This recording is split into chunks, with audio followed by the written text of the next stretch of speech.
There is a lot of useless advice out there that just doesn't work. However, this does. Get ahead of your opposition. It really does work, so give it a try by checking out the link in the description below. The question, do we have to include our address on a cover letter? Answer by Diane Mendez. Many college students and recent grads destroy their resumes by accompanying them with half-hearted or downright terrible cover letters. While some employers don't bother reading cover letters, most do.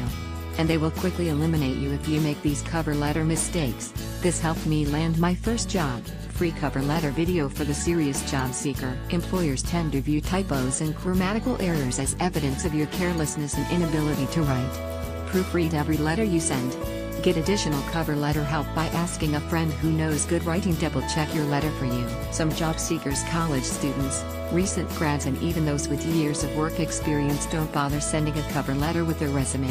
Others type up a 1 or 2 sentence "here's my resume" cover letter, while others attach handwritten letters or sticky notes. There is no gray area here. You must include a well-written, neatly formatted cover letter with every resume you send. If you don't, you won't be considered for the job. Answer by Chris Jordan. You should always include your return address. This includes cover letters and other forms of mass delivery. In my experience with the Dutch postal system, this is when you need a return address most. Because Mr. or M.W. Jansen might have moved since then, or have passed away. You might be sending the letter to an address that no longer exists or never existed. On Juliana Long and Bill Thuppen, there is no 200, no 212, no 224 or 226. But I have received mail for these non-existent addresses. In any case, I will have to return the mail that cannot be delivered.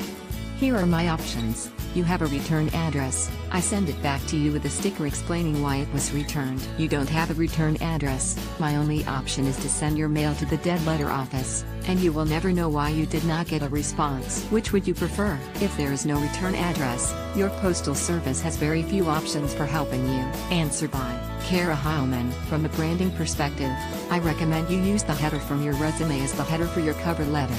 It looks more polished. I always recommend you list your address on resumes and cover letters.